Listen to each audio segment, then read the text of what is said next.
This video is going to be a quick demonstration on what I do to set up for the Pendulum Sissy squat, and then at the end I'll have an example of an actual working set.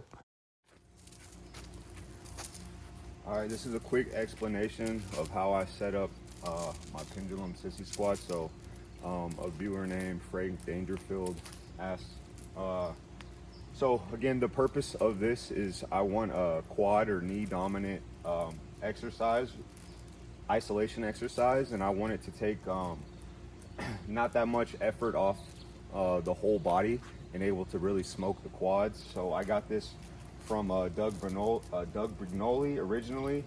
You just need to find somewhere stable. Again, safety first on this exercise, somewhere stable to hook it up. And then I just got a chain hooked up around here. And then I just hooked a dip belt up to it. But in all honesty, maybe like a climber's harness or something would be better, because with the dip belt, because it's anchored around the waist, when the weight gets heavier, you can't keep your torso perfectly straight. Although I find that doesn't really make that much of a difference, because I still don't feel any tension on my hips or really adductors. It's still 100% quad, even though my torso is not completely straight.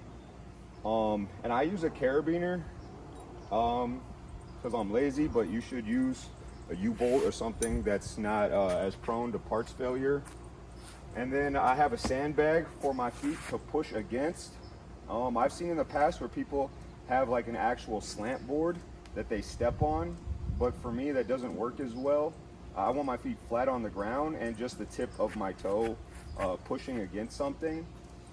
If you're not pushing it very hard, you can probably get away without this, but there's a lot of forward friction into your foot. Now, as far as the distance that you want away, you're gonna have to play around with it and see.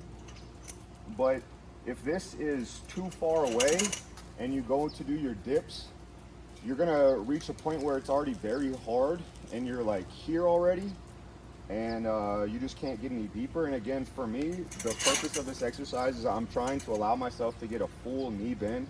And then if you're too close, what's gonna end up happening is your hamstring is gonna be on your calf too soon, and you're gonna lose a lot of active, like your muscle's not gonna be actively working in that bottom position. So you have to play around with it and find a distance that's good.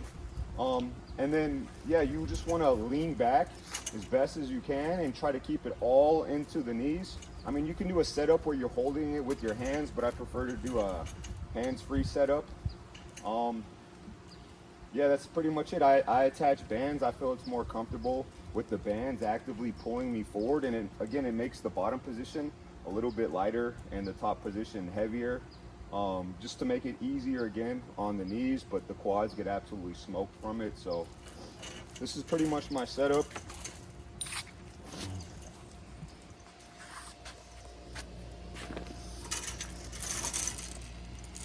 It's got the chain and then carabiner and the belt attached to it with the sandbag right there.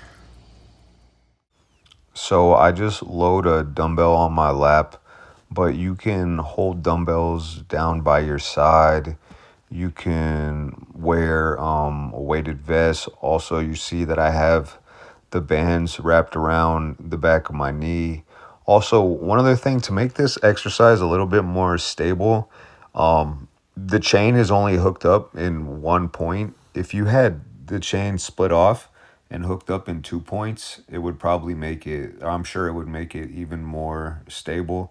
Everyone that does it, they don't have too much of a problem. Me in particular, because I have so many imbalances, it becomes a little bit of a challenge left and right for me. But I think either way, you won't have much of a problem with stability, especially compared to something like a barbell squat.